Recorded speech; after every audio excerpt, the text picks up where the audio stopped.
Trauma is a complex topic that looks differently in everybody's life. And joining me on the show today is Taelor Millsap. Taelor is an occupational therapist who has experienced trauma within her own life and now has a passion to help clients and practitioners be more mindful of the influence trauma can have on our lives. If you're interested in occupational therapy, this is the place for you. This show aims to explore our profession by sharing who we are and what we do. Because for us, occupational therapy is more than just a job. Hi, I'm Sarah. Welcome to OT for Life. Hey, Taelor, how are you? Hi, I'm good, Sarah. How are you? I'm doing well. I'm excited to have you on today. Oh my gosh, I'm so excited. It's been so long. This is amazing. Thank you so much for having me.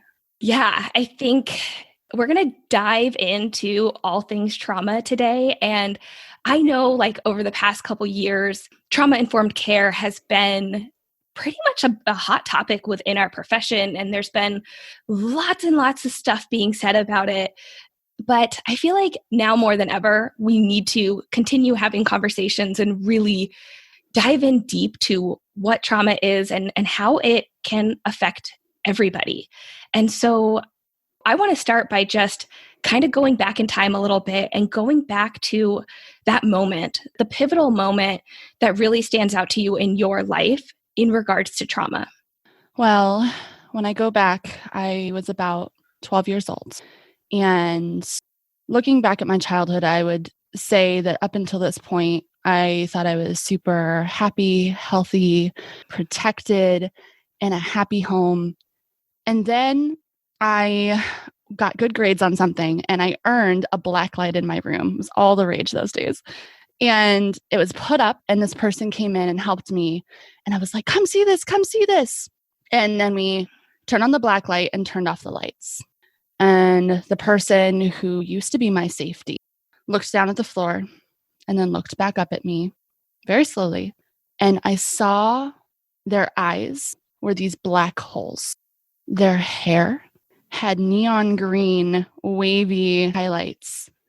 And then they kind of looked up at me over their eyebrows and did a big smile. And it was just green and glowing. And in that moment, I remember thinking, this is what this person really is. This is this person's true color. And I screamed uncontrollably, get out.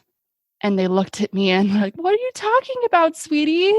Oh, it's all in your head. There's nothing wrong. Oh my goodness, your imagination's getting away with you. And I was just like, get out, get out, get out.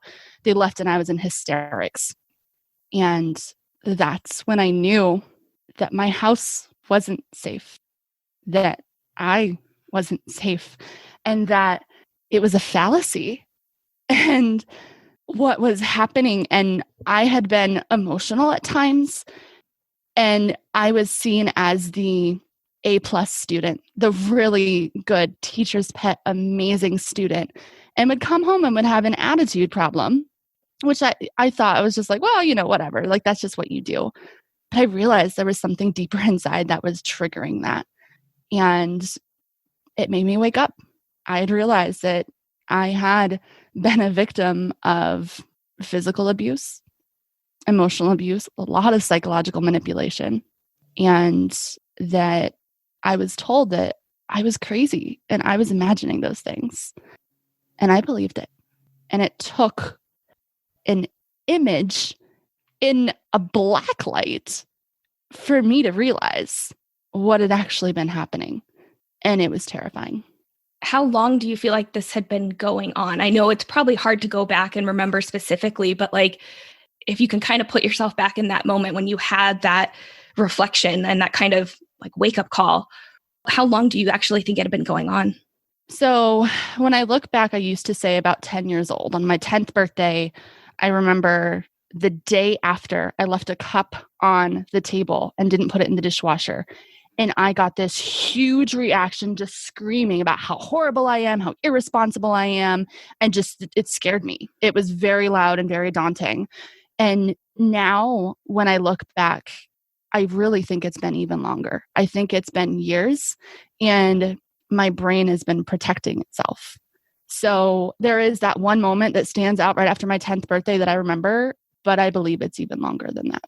Yeah. And I feel like, especially when we are younger, we're just trying to make sense of the world and just trying to make sense of everything that's going on. So there's probably a very good chance that there was other stuff happening that you just either attributed to being normal or talked yourself into, oh, this is just how it is. Oh, it's me. Oh, like just kind of like enter any excuse into, this is not a negative thing. This is my life. This is what I'm going through, and this is my normal. Well, and you don't want to believe that the person who's supposed to love you actually doesn't treat you like it and is supposed to be your safe place and is the farthest thing from that. As a child, just like those complex emotions are so hard for us to grasp that when those things happen, you don't want to believe it. And even adults, like when something so big happens that is so scary, the first reaction and protective mechanism is denial. And I truly was in denial for many, many years. Though looking back, I was always really protective of my brothers, and I never fully understood why. And I think it was because I knew what was going on, and I did not want them to be victim of anything happening. I was going to be their safety net, and I was going to protect them, even if that meant me taking all of the blame and all of the hit, and really just being there for my family. Yeah, that was probably definitely your protective mechanism for yourself to say, I'm not going to deal with this. I'm going to protect everybody else from it, but then not realizing the impact that it was having on you and your mentality and your physical and mental health and everything like that. Absolutely. And then what you kind of mentioned right in the beginning is that you were also like a really good student and wanted to do well and wanted to please people. And so I'm sure that there were a lot of these kind of different assumptions that were made about you, about maybe that you were just trying too hard or that you were seeking attention or something like that.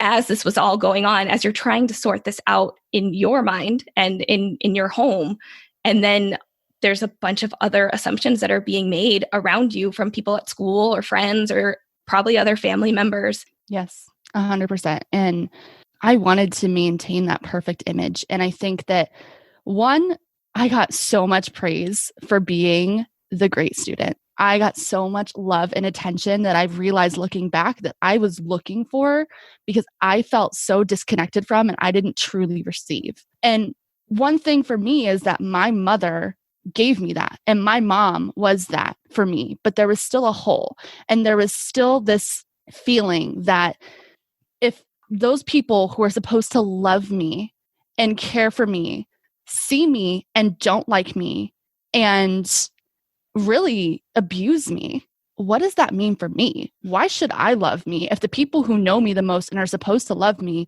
don't actually care about me and instead hurt me a lot? And I looked to my teachers.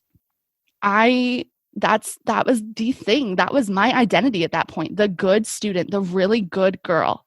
So I did everything in my power, even until late in my teenage years, to be the good girl.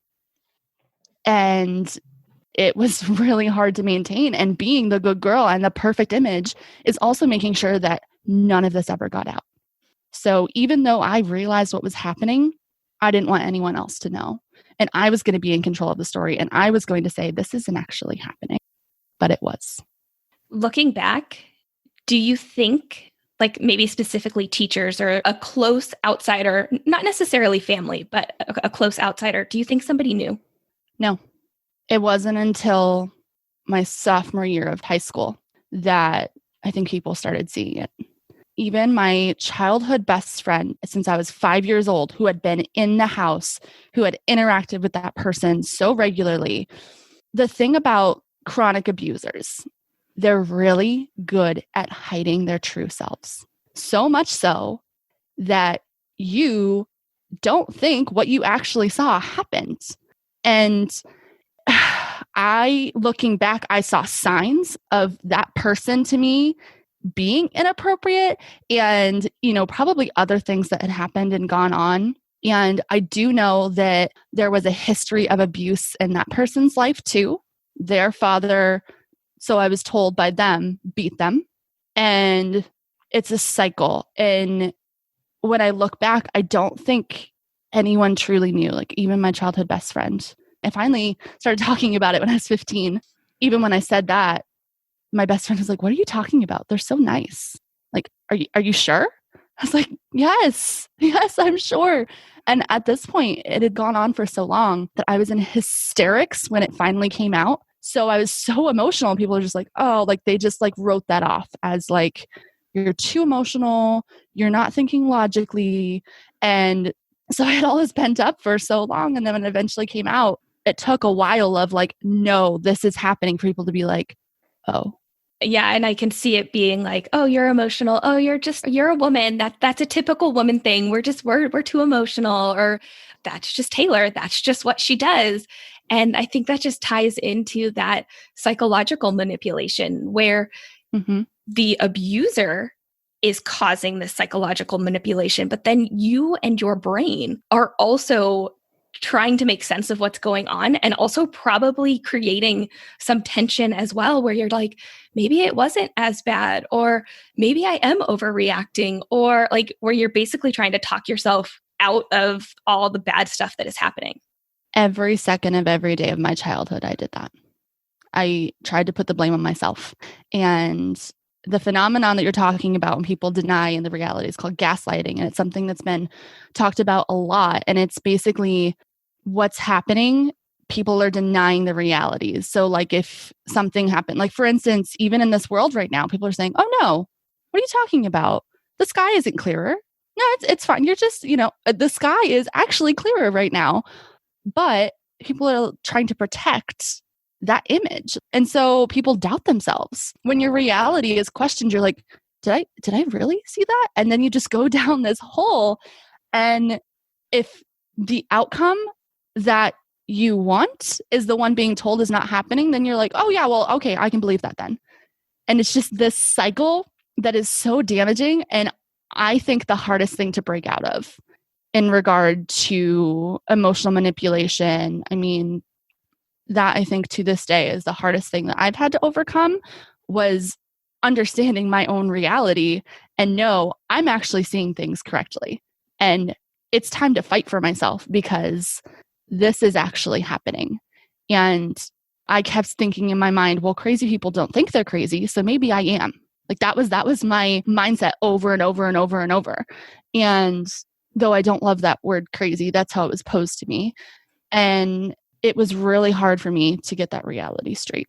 And I'm sure too, you probably have other people that you look up to, whether they are family members, whether they are teachers, maybe doctors, other specialists that you had probably been seeing at that time and at least talking to, kind of having conversations with. And they might be telling you like, "Oh, it's not that big of a deal," or somehow kind of, not that they're doing it on purpose, but like kind of talking you out of it, or at least making you second guess what's going on. And I think specifically within the healthcare community, when you have some healthcare provider tell you something that differs than how you feel in your heart and in your body, it does make you sit back and like second guess, like, well, maybe it is just me. Maybe it's all in my head. Maybe the pain's not as bad. Maybe I am making a bigger deal out of this. And I've heard that from a lot of people, whether it is trauma, whether it is just some sort of like diagnosis or injury or something like that, where they almost don't accept the full extent of what's going on because a professional has told them something different. Absolutely.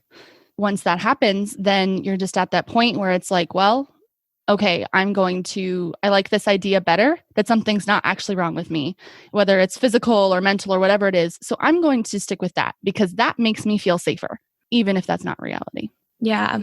So maybe we can take a minute and just talk about some of these definitions about trauma and kind of just like dig deep into what this specifically is, because I think, and I'll be honest for myself, I think before we spoke and before I've kind of dug into some of the literature around this, I had my preconceived notions of what trauma was. And I have really kind of shifted my view as a therapist and as a practitioner over the years. And I think it will be really beneficial to just kind of elaborate and explain, because trauma it's not just something that goes into like one little box. Like it literally can look and feel and be different for everybody. So let's kind of just like talk about what it is. So, first of all, trauma is a very, very, very complex subject. And there are many definitions and all kinds of like hierarchies and all kinds of things that I could go into. But I'm going to put it very simply, just for a general understanding. So, trauma, by definition, is some perceivingly harmful, dangerous thing that happens. And trauma occurs when someone perceives that it is that way and they don't have the internal or external resources to cope with that. So, with that being said, I don't get to say that you being in a car accident isn't traumatic. That for you, you perceived that you were going to die. And therefore, your brain went into that survival mode, and you now are traumatized from that accident.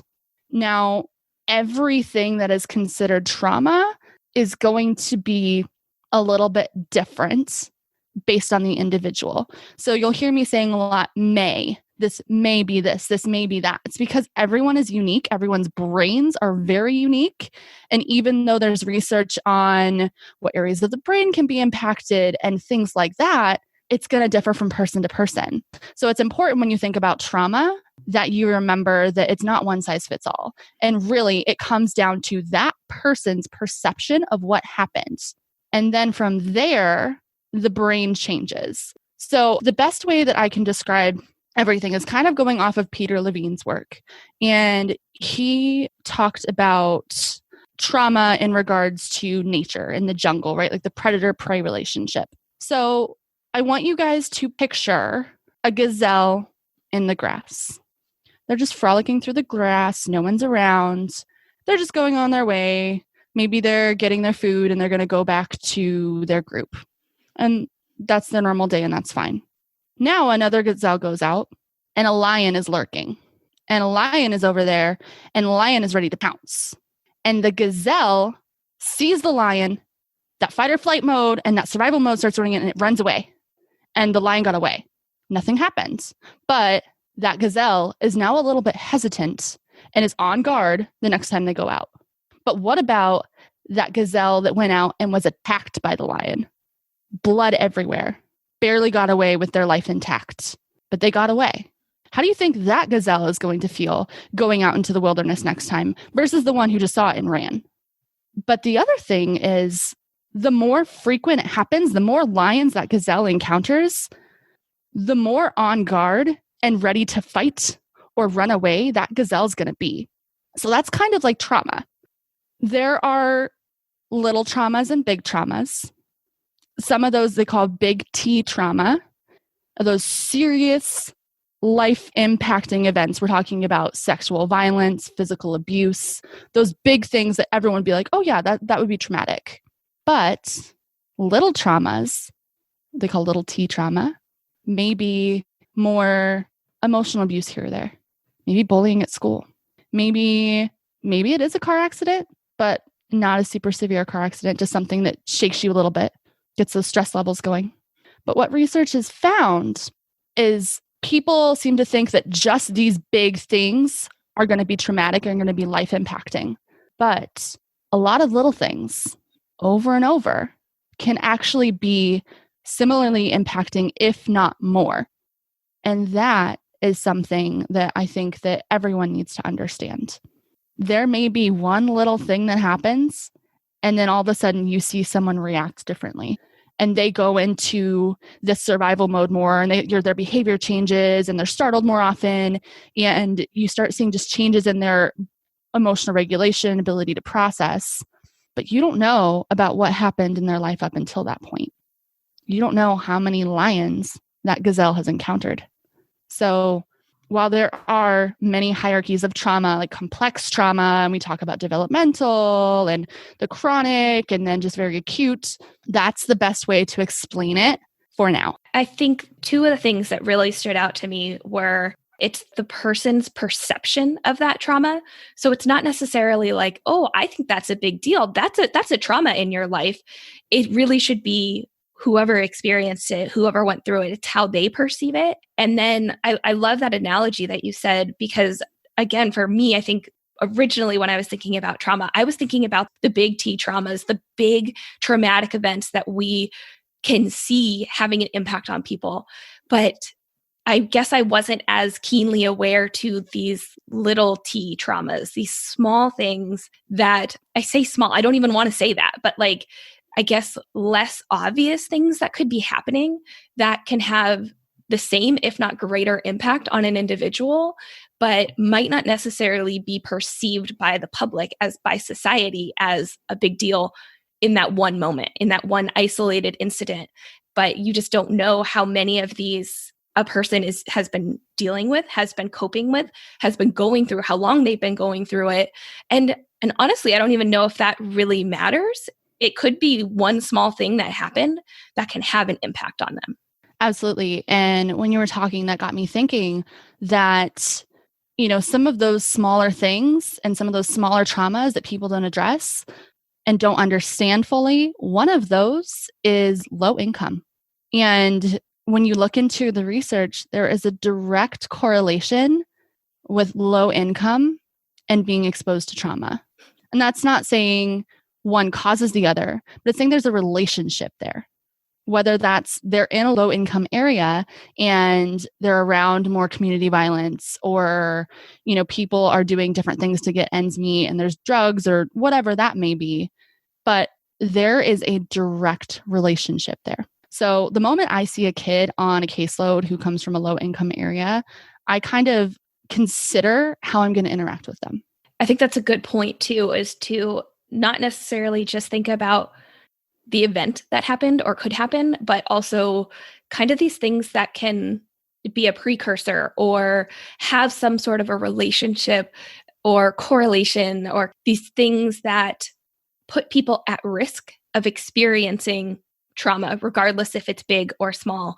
And I think another thing too, specifically me being pediatrics, you being in pediatrics, I think a lot of times people don't realize how things can affect younger children. And especially like when they're really, really young and they might think, oh, well, they're not paying attention that the dad's yelling at the mom, or that the parents are stressed about money, or they think that the kids don't pick up on these things. But even if the kid is not talking and maybe has communication delays or something like that, like they are still picking up, they're feeding off of that energy and the stress level in the house. And so it's one of those things that regardless of your age and what's going on, like you can still be exposed to trauma and things that are going on in your lives and perceiving them in the way that your body and your brain is trying to make sense of it.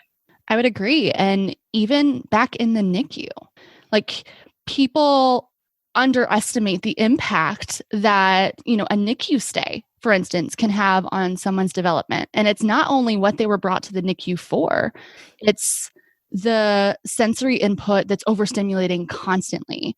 It's maybe they're separated from their parents during that very important bonding time. There's so many things that can happen in the NICU. And there's research that I've read recently that shows links to stays in the NICU to sensory processing challenges. So no matter your age, and also that kind of reminds me when you were saying like whether or not like those young kids you think they understand, anyone who's interacted with a 2-year-old who automatically says a cuss word knows that that's just not the case. Like, like they're always listening. They're looking at you for how to behave and how to interact in this world. And whether that's positive or negative, they're soaking up everything, including those stress responses. And I, firsthand, I've seen this with my youngest brother. And for those who do not know, my brother had a stroke when he was 18 months old and is cognitively and developmentally delayed. And he's in his 20s now. But to this day, I still see those fear responses and that survival mode. And he almost like ticks.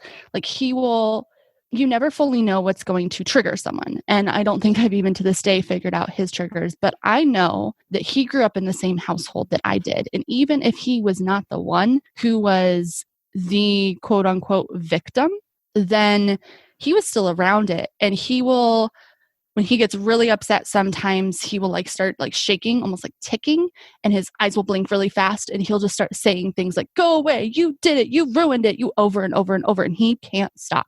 You see him sweating, you see him shaking, and you see the awareness not there.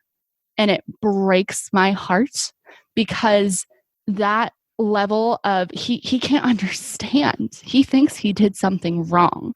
And cognitively, he's probably about 5 or 6. And so I think of those younger kids who are experiencing those things and who don't fully understand. And while my brother is older, I think he is at a much lower developmental level. And that just, with my experience with that and trying to help him process through that, it really reminds me what those young minds can really be feeling and doing while processing these stressful things in their lives.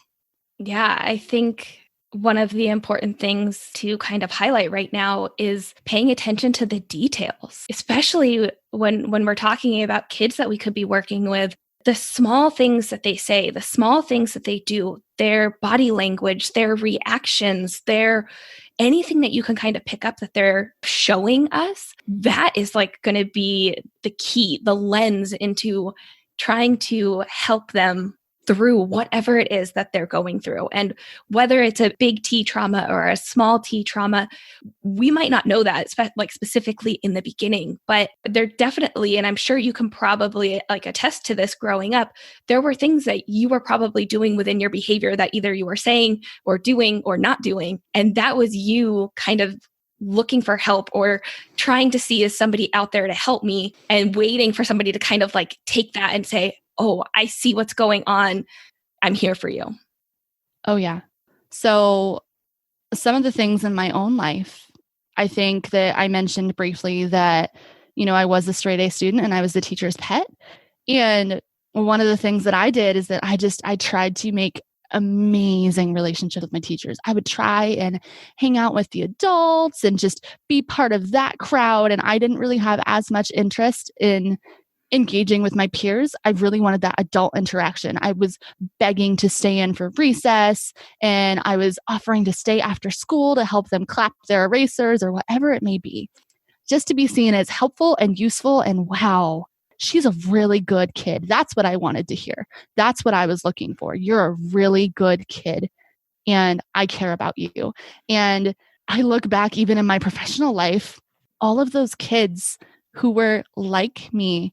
And the moment I see a child, what I call connection seeking, whether that's behavioral, quote unquote, because behavior is communication and it's our job to figure out what they're trying to communicate. So whether it's that kid who's like, "I don't care about this, whatever," and is acting out all the time, or it's that kid who's the teacher's pet, there's some change and there's something they're looking for. And I think at that point, it's important to be curious. And it's not to say that when you see those little things that you're going to be like, "Oh, I'm going to report this. I know what's going on." That's not the case. And many times we may not fully know what's going on, but you can start to interact with them differently. You can start to pay attention to more of the little things.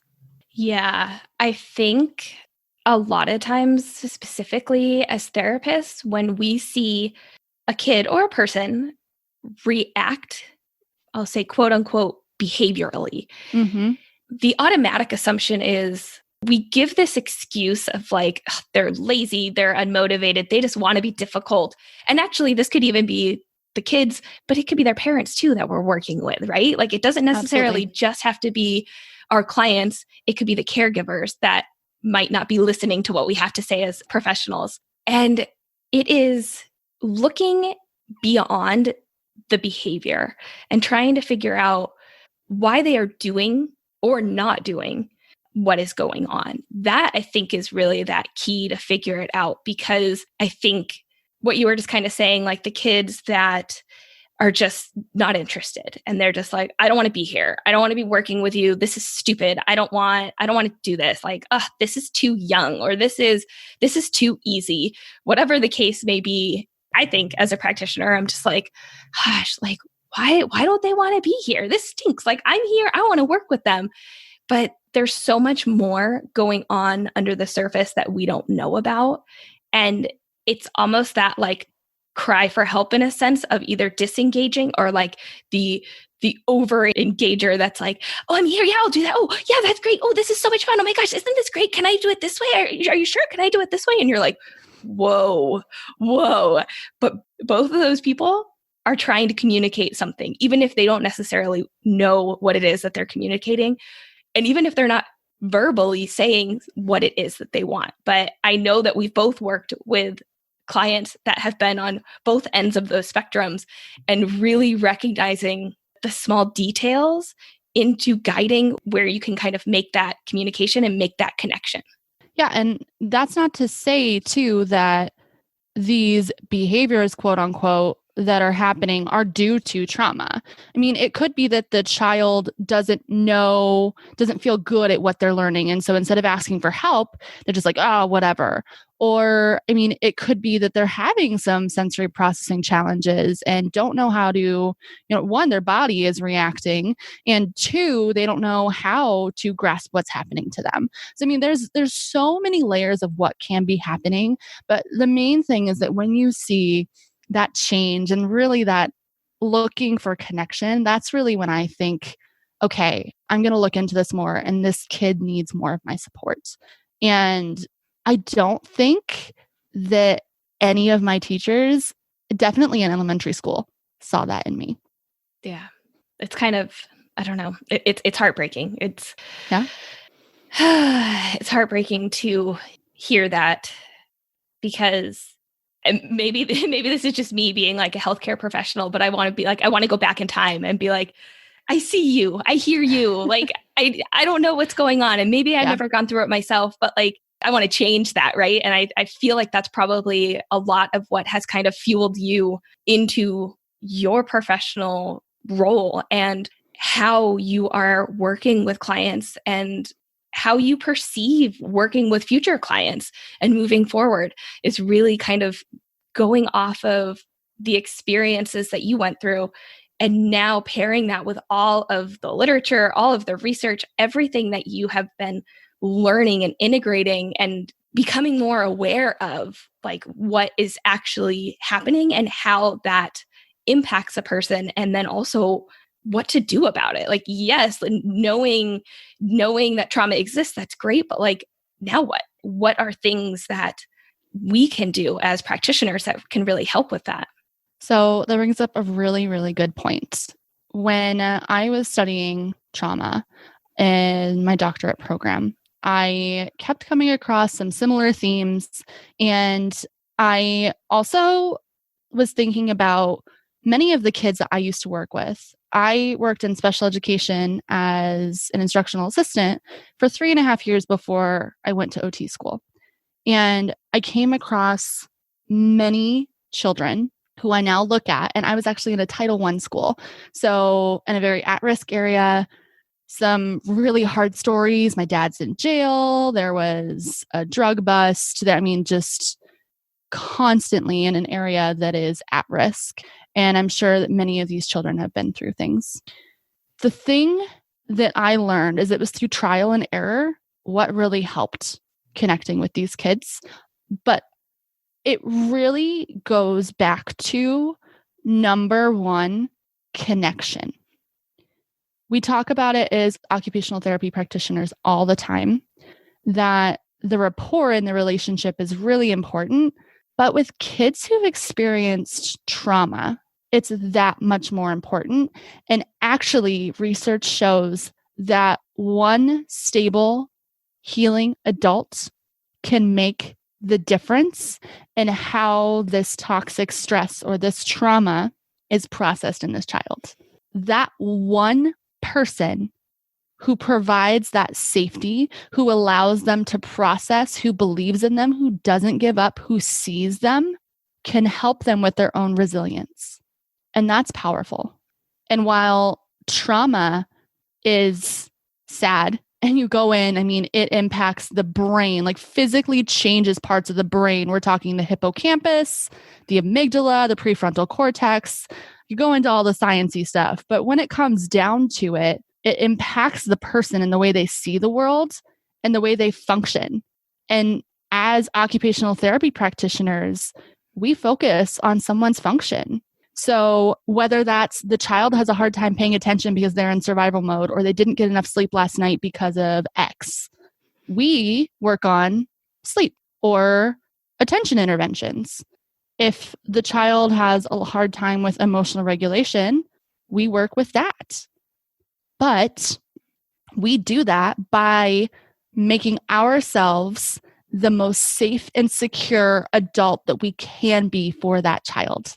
And there's a story back from when I worked in special education. There was this girl, and she was in 3rd grade, and she classified technically as emotional disability. And at the time, I worked primarily with social emotional groups, and I saw this child a lot, probably 3 times a week for actual structured groups. And she also was what we'd call a frequent flyer to the office. I mean, 1 or 2 times a day. And this little girl would have rage fits.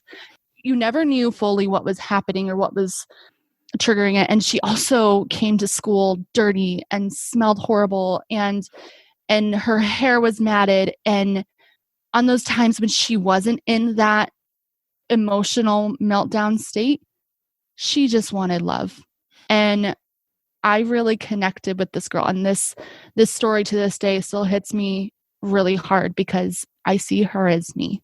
And it really took me going back to what would I have wanted when I was a child? Because even though I was the teacher's pet and that perfect angel kid at school, I would come home and I was a brat.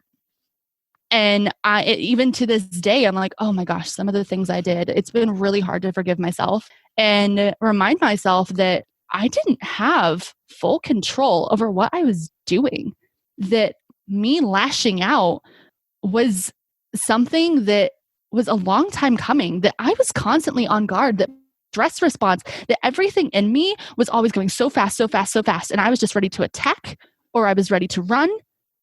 And sometimes I froze. But emotional regulation was something that I struggled with and that this girl struggled with.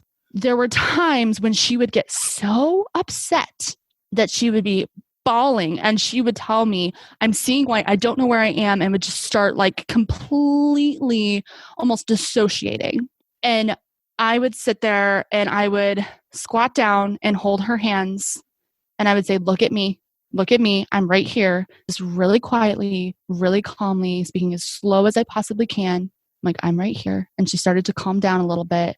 And then she, as she started to like get back to the present moment, and it was really just trying to ground her. What do you see? How can like not too many words, because at that point when someone is so emotional and so overwhelmed, they're not processing that anyways. But I was trying to just as much like squeeze her hands, bring back that awareness, make sure that I was on her level. So when she opened her eyes, that she felt comfortable with me, far enough away that it wasn't intimidating, but close enough where there was connection.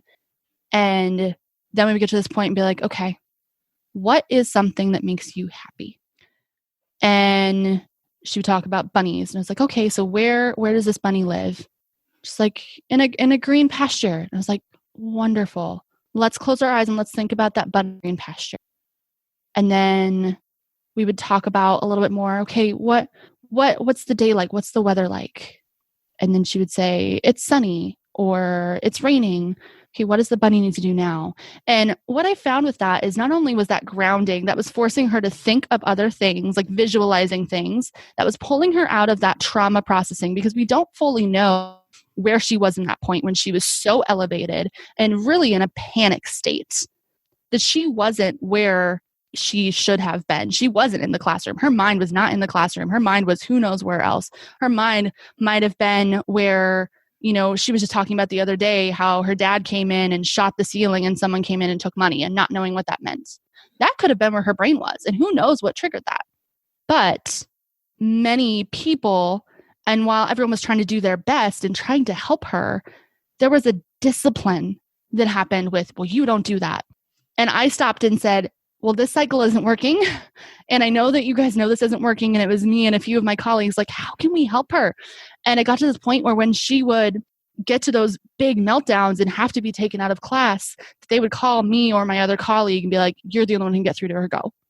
And it was at that point for me that I realized maybe I have a future in this. Like, I've always wanted to give back to these children. And this is before any OT training or any understanding of what trauma fully was. And really, like, it was just an instinct at that point. And it was, what did that inner child in me need? And it worked. Then I started diving into the research when I was in my doctoral program, and I went to an interprofessional trauma conference. And one of the speakers was talking about, how to interact with a child who's experienced trauma. And they said the phrase connection before correction. To me, that was life-changing. And I think that was based off of Bruce Perry's work. It was never really cited. But to me, that's that these kids, especially if like they have had a harder life, or that you can suspect maybe something has happened. Those kids who grew up in foster care, for instance, that have gone from home to home. We know some of those homes are great, but we know some of the homes, unfortunately, are not. Just anything that you can think, okay, maybe this might be something that they may have experienced trauma at some point in their life, or they're just acting a little bit differently. We can go back to that.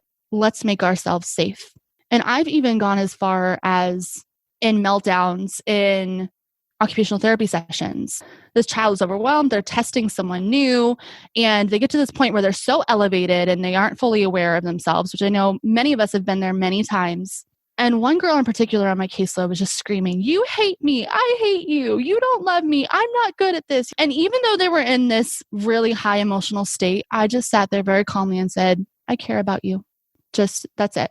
And I don't necessarily condone talking a lot through big emotional meltdowns, because like I said, they're not processing it anyways. And if anything, it's more stimulation. But to me, this girl, it was a cry for help. You hate me. You hate me. It wasn't I hate you. It was you hate me. And at that point, I knew that that child was looking for validation. And so very calmly, just kind of, we got really calm. We got on the floor. We let them cool down, like they were climbing up walls and climbing on tables and, getting everything out of the room that we could, and had dad watching in the observation room. And afterwards, it was able to be a really positive session. They came back down. We were able to have this really good discussion, and we made a break card and we made a help card. And finally, we uncovered what the problem was.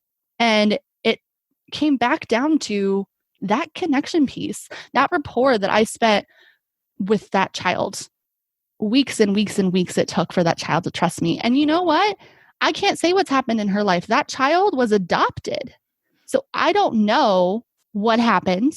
And they were adopted when they're a little bit older too. So I don't know what that child's experienced. But what I can do is, even in those hard moments where they're frustrated and where they are unaware, and really many adults could feel that stress and also get frustrated and show that, I did everything I could, even though I was feeling that stress response. Calm exterior, no facial expressions, taking as many deep breaths as I could, modeling what I knew they needed. And it took time, but I also, after the fact, wasn't, now you were bad. It was, let's talk about that. And if that child hadn't been ready to talk about it, I wouldn't have at that time. But after we help them regulate, then we can go back to the reasoning behind it and prepare them for next time. And it all comes down to that relationship that we built. Because it took probably 4 or 5 weeks of this girl testing me, and no, I'm not going to do what you say, like just constant defiance on purpose. And then it turned into, whenever I see you, I'm going to give you the biggest hug. Oh, Miss Taylor. And it shows me that even that I'm not going to do what you say, you can't make me, was looking for that relationship was looking to be validated. If I could tell any occupational therapy professional or student what to do, especially with this population, but it just in general with your clients, build that true connection. Care about them unconditionally. That's even when they're throwing things at your head, that they know that you still care about them. I think that connection piece, that part of our job, our role as an occupational therapy provider is one of, if not the most important part of what we can do as a healthcare professional. And I think so often we, as therapists, as providers, we get stuck on the goals because of our funding sources, because of our job, because of our boss. We're supposed to be working on visual motor. We're supposed to be working on dressing. We're supposed to be working on whatever it is. And so when our client is so dysregulated, we're like, what are we supposed to do? We need to be working on this goal. We have to get back there.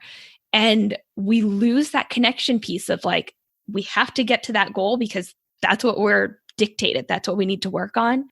But if our client is not even in a place, if they're not even with you, right? Like I love what you said that girl could have just been somewhere else, even though physically she was with you, mentally her brain was going through something else. And you can't address our long-term goals when they're not even there. And you have to build that connection. You have to get them to calm down. You have to bring them back and really connect with them in order to do it. Because we all know that specifically people that will have a large behavioral outburst, the first thing that other people do to them is try to correct them. They try to point out what you're doing is wrong. They try to point out that this is not how we act. You need to try harder. You need to do better. You need to do this. You need to stop what you're doing. And they might not even at that point, might not know that what they're doing is wrong. When they're calm, they can look back and say, yeah, I know exactly what I did was wrong, but they weren't even there. They weren't even in their body. And I loved how you just kind of highlighted the breath. You highlighted the deep pressure, the squeezes to the hands, or maybe it was like a whole body pressure, arms, legs, whatever it is. We almost have to talk to the bodies at a cellular level and not at a cognition level. You have to get the body to learn to organize and to calm before you can even attempt to go anywhere else within the treatment session or treatment sessions, depending if this kind of goes longer than just one. But it really is kind of reshaping. It's redefining, not just using typical modalities that we would try to use to address these things with our clients. It's really going above and beyond, slowing down, getting on their level and connecting with them, because that connection, that relationship, it will be the foundation of everything else moving forward. Yeah. And, when you're talking about goals, how can we expect a child to work on their goals when they're not feeling safe? We look at the Maslow's hierarchy of needs, and first is that basic safety, right? That food, that shelter. And then we go up a little bit, and then it's those social emotional needs. And then we start getting to that point where, okay, maybe I can start doing things for myself. But if learning is way towards the top and these kids have holes at the bottom of the pyramid, how can we expect them to be able to learn and to achieve these goals and actually conceptualize those skills that we're working on right now, like to internalize what's happening and be able to be like, okay, and it's not just this rote habitual thing that we're, like, oh no. So eventually, when we're handwriting or any of those things that are really repetitive, that eventually motor memory is going to kick in. But that's not the best way to learn. And we know as occupational therapists that play and movement and sensory and all of those things help with learning. And that takes a lot of engagement. So if that child isn't engaged, and even in my documentation, I will justify rapport building in order to access this, in order to then reach this goal, because it is that important. And like you said, we're not going to get where we need to go if we don't have that relationship.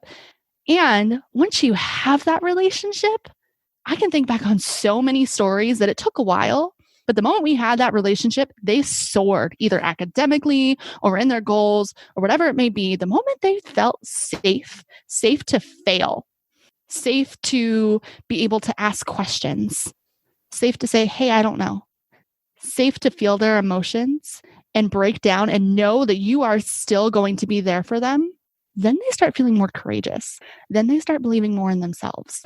And especially in people who've experienced trauma, self-worth and self-esteem and even self-concept, like who you are as a person, is actually impacted. So some of these people don't even know who they are. And I can attest to that. I didn't even know who I was. Like I said, I identified myself with my achievements. And I'm 27 now. And it took me until maybe like 25, 26 to fully realize who I was. And I was in counseling. I've been through years and years and years of counseling, which is necessary. And I was always like, okay, when am I going to get back to this, when am I going to get back to normal? When am I going to feel like myself again? And they told me, like, you're not going to get back to that ever again, but you're going to find that new normal. And then they're like, who are you? And I was like, oh, well, I am a straight A student. I am, I'm known for this. I do all of these good things for these people. I'm a sister. I'm a daughter. And I started listing all these things who I am to everyone else.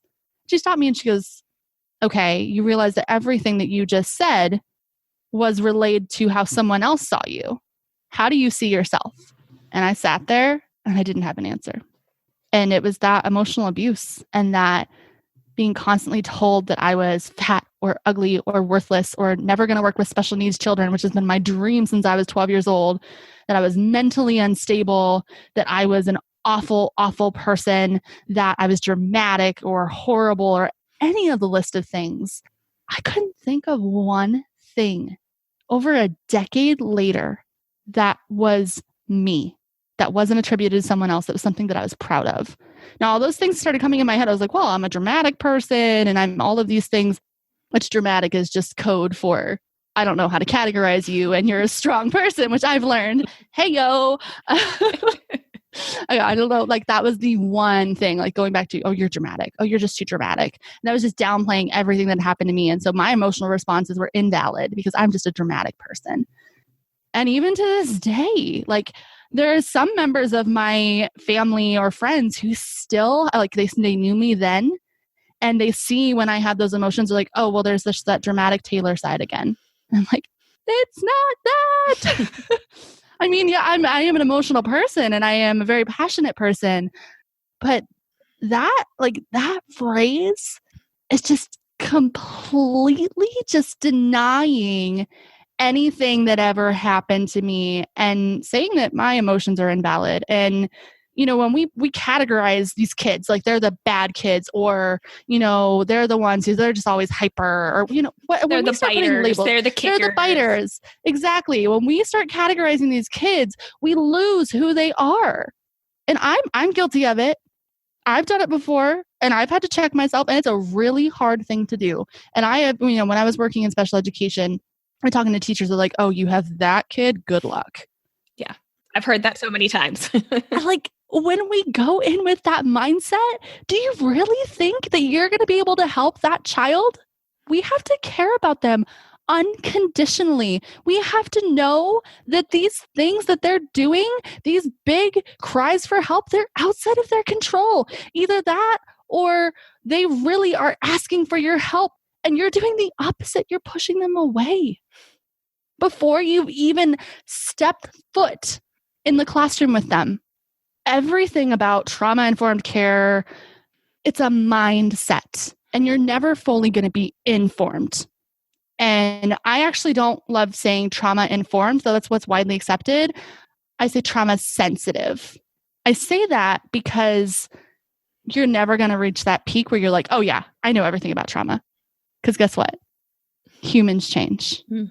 Humans are as unique as trauma is. And if we go back to trauma as a perception, you may understand what some potential side effects might be. You might see like some red flags, some big signs. but you don't understand trauma. Just like to this day, we still don't understand the brain. We think we know parts, we know some things. We have a lot of hypotheses, a lot of theories, and a lot of things that have been proven true over and over again. But our brains are so unique. Do we really know everything about the brain? No, definitely not. Exactly. And things are going to change. We're going to get more technology, more research, and we're going to be like, whoa, how did we not know this beforehand? Yeah. But think back 20 years ago, think back 50 years ago, think back 100 years ago. Like, think of the amount of information that we now know, and we're continuing to learn. Yeah, it's crazy. Yeah. So I think you kind of alluded to this earlier, and I keep kind of reflecting on it while we've been talking throughout this whole conversation. But I think we've been focused a lot on how we're perceiving our clients, how we're perceiving the people that we're working with. Mm-hmm. But I also kind of want to bring to the forefront of our own selves, our own therapeutic use of self, and what we are experiencing, and then what we bring to the table, good and bad, right? We all have things that we are strong with in terms of being a professional and what we can offer, but we are all dealing with our own sets of maybe trauma, maybe just experiences, things that we have gone through and things that we're currently going through. And how can we as therapists who go in, we work with clients day in and day out that potentially have their own trauma, they have their own stories that pull at our heartstrings, but we also have our own lives outside of that. How do we bridge the gap of understanding our own unique experience, our own unique stories, but then also being able to be there for our clients that are also going through or have gone through very difficult situations?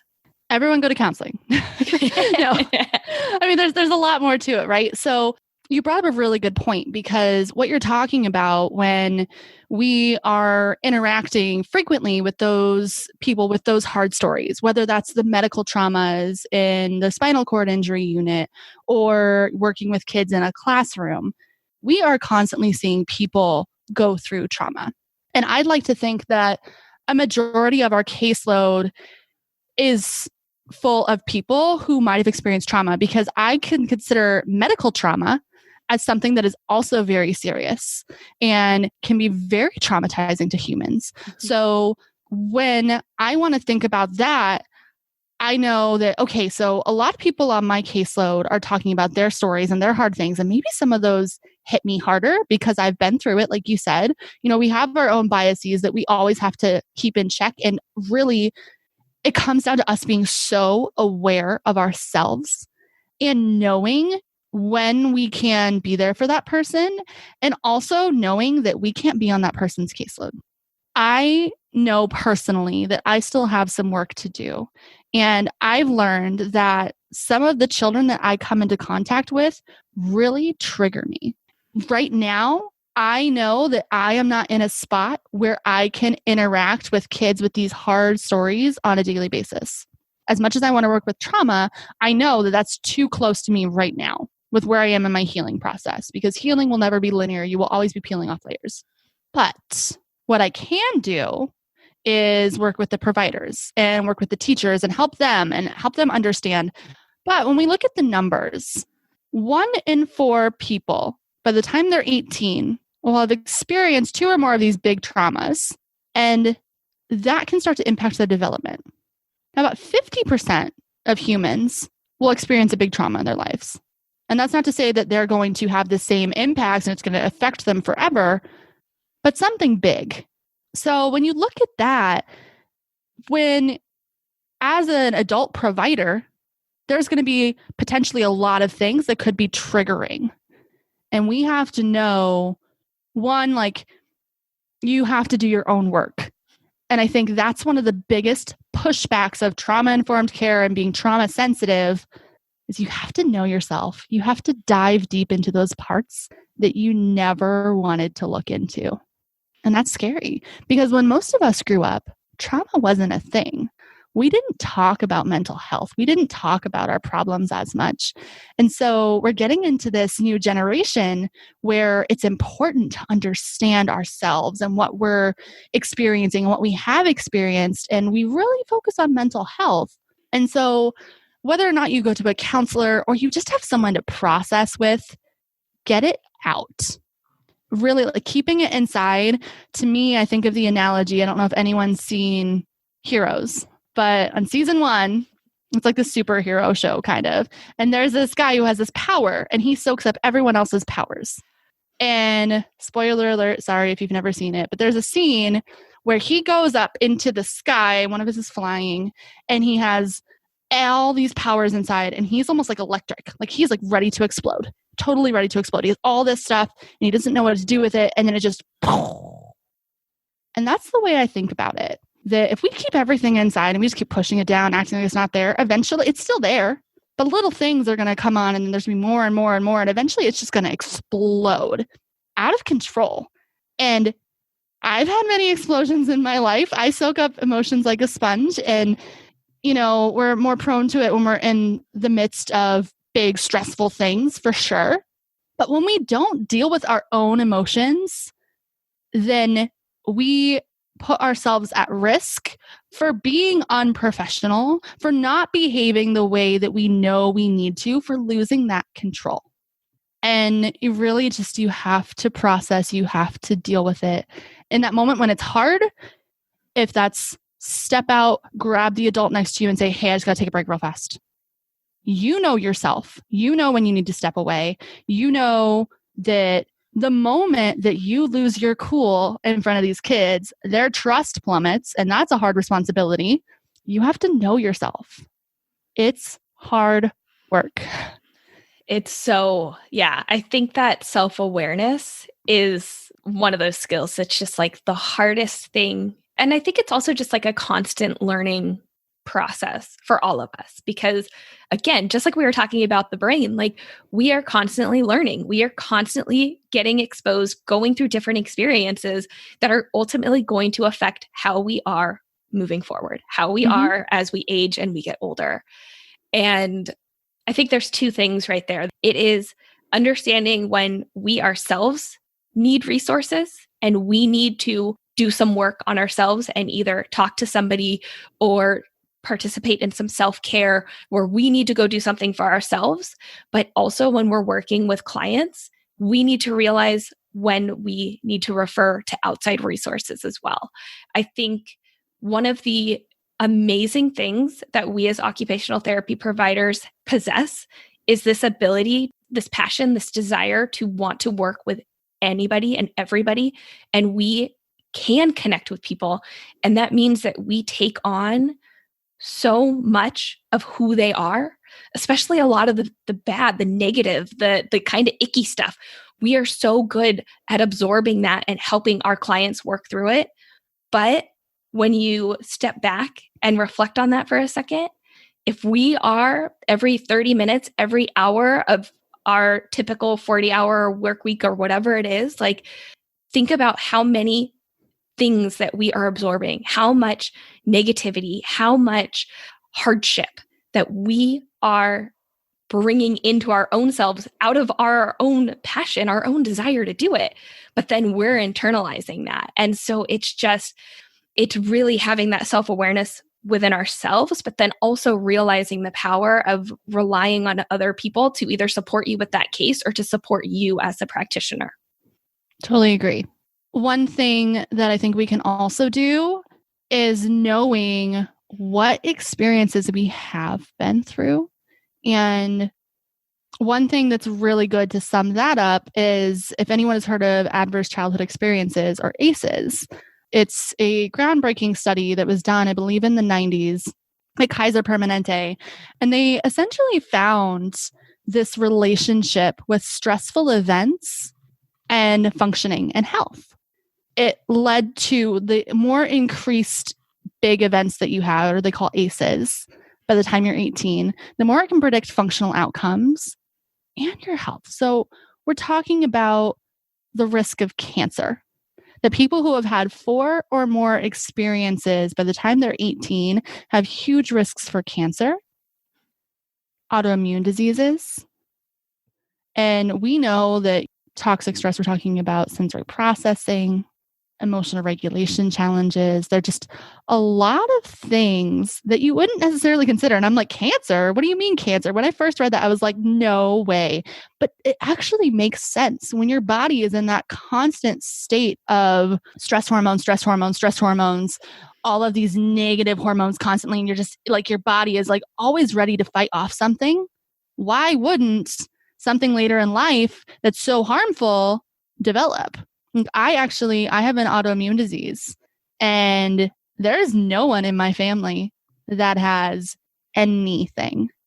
I'm like, I don't have any of the risk factors. I'm seemingly healthy, and I went through a really severe trauma when I was 22 that I think just set it off. That I actually developed PTSD, and it was really, really bad, and it really impacted my functioning for a long time. And then a year later, I was diagnosed with an autoimmune disease. So there's so many functional impacts, but one thing that we can look at in our clients and in ourselves is an ACEs screening tool. Essentially, it's just looking at your ACEs score, they say. And if you know your ACEs score, you can be a little bit more equipped for what your function and what some things might be.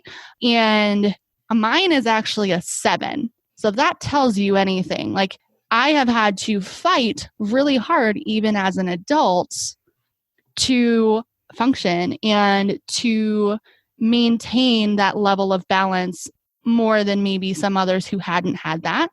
And when we know where we lie, we know how susceptible we are to potential stressful experiences. And that's not to say that, the ACEs screener, obviously it's just until you're 18, but I think it's important to reflect on the things that you've been through and, what bothers you? What are some things that bother you as a person? For instance, I can't stand people who act like they are better than anyone. Like they are just like, I rule. And that's because I grew up with a narcissist. And I look at that now. But to me, it ignites this fire in me that I'm just like, oh no, my mama bear comes out. And I know that when I'm around someone like that I need to take some extra beats before I interact. Because one of my favorite things that I learned from a friend long ago, she had this saying, and she said, when emotions are high, intelligence is low. Mm-hmm. And I have lived by that saying ever since.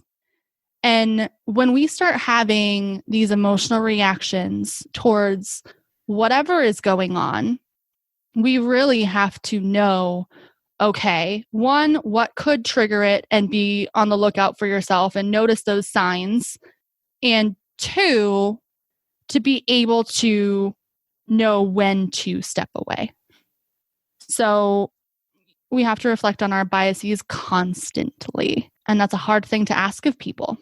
Throughout this entire conversation, certain cases, certain kids keep popping up in my head. And I'm like, there was so much more than I didn't see, that I attributed to something else that I thought was sensory, that I thought was just emotional dysregulation, that I put in my own, say, diagnosis or my own label on the situation, even if it wasn't like an official diagnosis, just me. That's how I interpreted the situation. And yeah, I've just this entire time I've just been reflecting on different kids, and they've all presented differently. They've all had different reactions, different behaviors, different, it's just everything's different across the board. But I'm just sitting there I think talking about trauma and going back to what you said about trauma informed versus trauma sensitive, I think that's a great way of putting it, because it's almost like when we're talking about cultural competency, and I've always hesitated with that competency part, because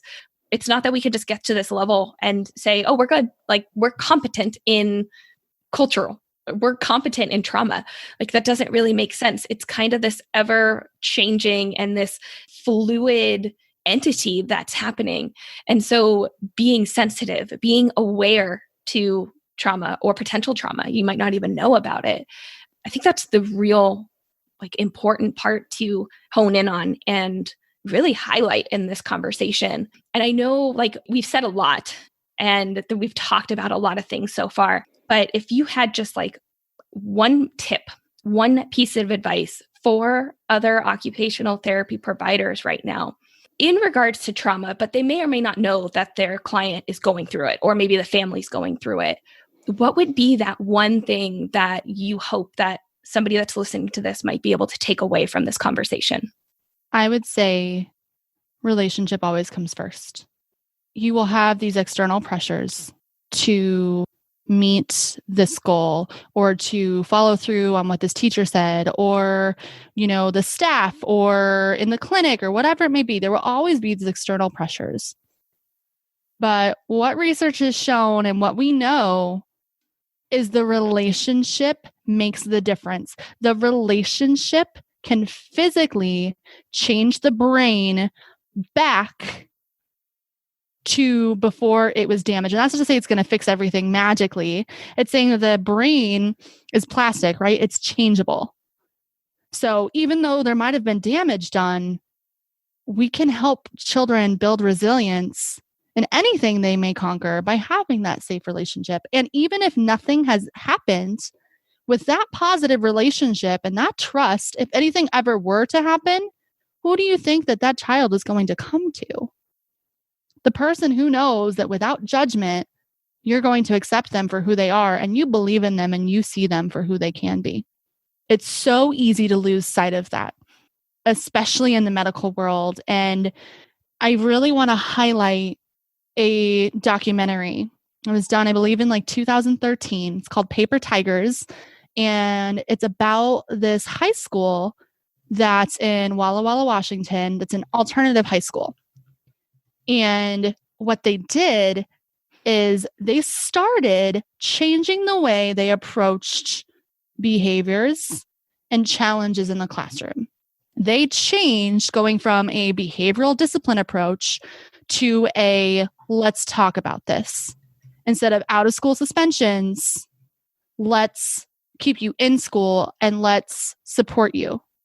They looked at why things were happening instead of what they were doing. And by just that shift, they found changes in graduation rates, in attendance, in grades, in fights and suspensions. All of those things improved significantly. I mean, these are these kids that were kicked out of other schools, people unable to handle them. And it was a really interesting documentary because it went into their lives and you saw what was behind closed doors, what you wouldn't have seen. It was especially interesting because every student reacted differently. Some were numb. Some were over the top and violent. Some were emotional and looking for that extra attention and engaging in risky behaviors. But they all had one thing in common. They were not able to access their education at the school that they were at, and they were kicked out. And if a school like that can turn it around, if just by caring, if just by changing the way they look at how they discipline people, that they go from you're bad, this is the consequence, to hey, what's going on? How can I help you? That is the key. And you may think it's simple, but it's actually really hard. But it's so important. And regardless of anything else today, remember that we came into this profession because we want to help people. And we lose sight of that the more productivity pressure is put on us. I mean, I could go on a soapbox about this for days, which I'm not going to. But it's so easy to lose sight of human to human connection. And the research is telling us, no, we need to get back to that. So there's a quote that the entire time you were just talking, I was like, this quote is this, like when I heard this quote years ago, it stood out to me. And I think it is so pertinent to what we've been talking about today. And it's something along the lines of, to the world, you might just be one person, but to one person, you can be the world. And I think a lot of times we as practitioners, we can sense that so much needs to be done outside of just our traditional role of if we're working in peds, if we're working in acute care, if we're working in mental health. We see that there's a systemic problem. There's all these grander issues that we have to fix. And you almost kind of become numb and you're just like, well, there's no way that I can change the world. So I'm just going to give up. But rather than just give up, realize that what we can do on our level, in our day-to-day routines with our clients, with one client, it doesn't even have to be all of them. If we can help one client, there's going to be a ripple effect into their families, into their lives, into their potential future children's lives, and so on. And so really just trying to get out of, we might not be able to fix everything, but if we can focus on just one person and helping them, that can have a grand effect and influence across the board. Yeah, 100,000%. Like that quote is very powerful, that you don't fully know the impact that you can have on someone, but what we can do is give that person, whether it's the family or the child or the adult that we're working with, we can give them our attention and our care in that moment. And just that little extra 2 minutes at the end of the session or whatever it may be can actually make a huge difference, not only in the relationship we create, but in what they're going through. 100%. That's yes. Yes. I am at a loss for words because yes, that's exactly the mentality that I think that we all need to have. And I know there is still so much more that needs to be talked about within trauma and with this subject. And we have barely just scratched the surface in what we've talked about today. This could last days and weeks and months on end. So if people want to connect with you, they want to learn more about what you're up to, they maybe want to see some of these resources that you have, like how can people get in contact with you? So I'm actually going to be offering a free resource, a little overview of what trauma is, just a nice little infographic. I like the design aspect of things, and I think that visuals are how people learn a lot. So just to sum it up, you can join my email list, which I will link for Sarah. And if once you sign up, you'll get this freebie. And that's a start. And then also I am pretty prevalent on social media. I'm very active on Instagram under Taelor Made OT.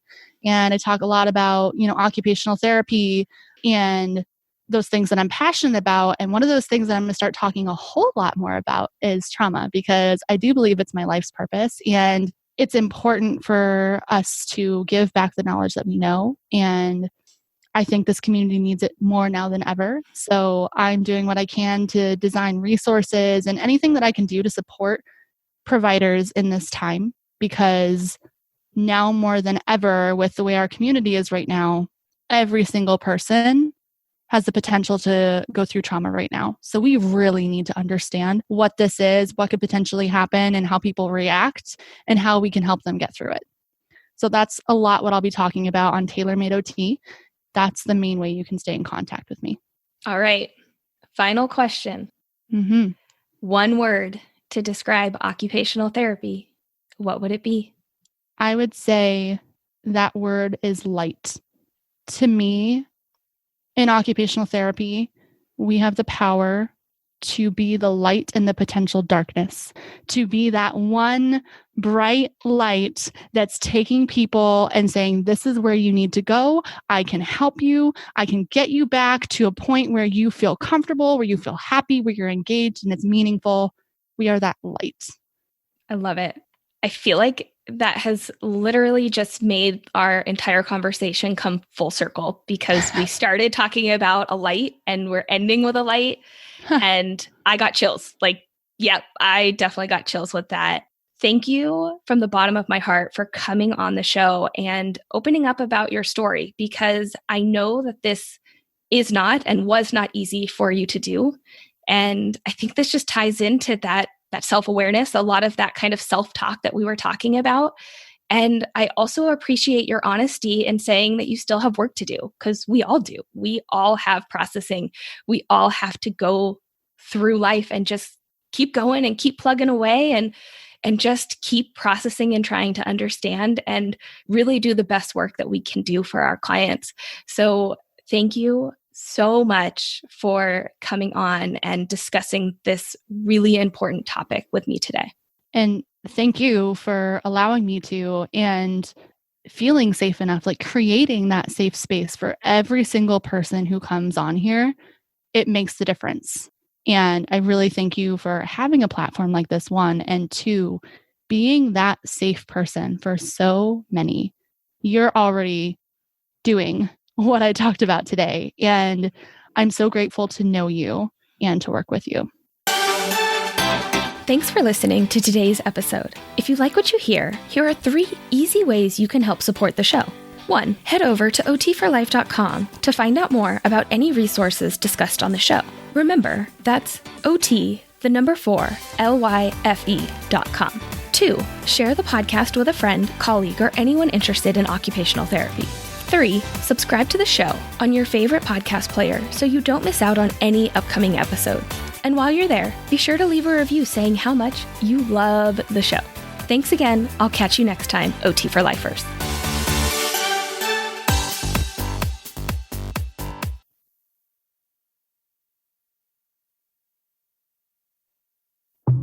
Oh gosh. And then I'm like the first one to mess everything up too. So hold on. Okay. Ready? I'm ready. Ready? This is like over a year in the making, dude. Don't put that pressure on. Do not put that pressure on. No, it's not pressure. It's not pressure at all. Hey, Taylor, how are you? Good. How are you, Sarah? I'm so excited to be here. I'm so excited. Do it again. Sure, we can do it again. Oh my gosh. I'm not going to talk over you. No, it's okay. But we can do it again because that will be a funny blooper. Yeah. Okay, go ahead. Crap, I forgot what I was going to say. That's okay. I knew this was going to happen. Oh, yeah. Okay, I remember. Sorry I talked too much. Totally did. It's really easy to get on tangents. Maybe I wasn't going to ask you, but I was like, oh, we need to talk about that. And then you started, like you brought it in. I was like, yes. Okay. Connected. So, yeah. Got you. Yeah. I was worried of that too. I was like, check your words, Tay. Check your words. Like the whole time I was like, don't say the wrong thing. Don't say the wrong thing. Don't say the wrong thing. There is very little editing that I have to do. I had like 2 words. I said twice. That's so huge for me. I was like, let the guardian angels speak through me because there's no way that Taylor is going to totally. Also, I did not plan that light thing. When you said it was like started with light and ended with light, I was like, oh, I guess it did. Yeah. I like, as soon as you said that, I was like, what the hell? I was like that. I like in my mind, I'm like, she's going to say connection. She's going to say connection. She's going to say relationship. Like that's where I thought your brain was going to go. And then you said light. And I was like, full circle. Full circle. I'm surprised. I didn't catch that at all. I'm surprised you caught that. I was like, oh yeah. Mm-hmm. Wow, I'm good. And I didn't even know I'm good.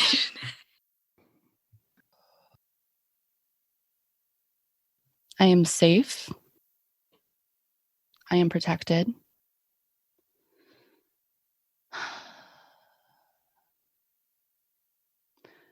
I pray that the message will come through the way that it's supposed to, and that I will continue to be safe and present and be able to share this important message to everyone and know that I'm not in harm's way right now. And this is just revisiting the past. Okay, I'm good.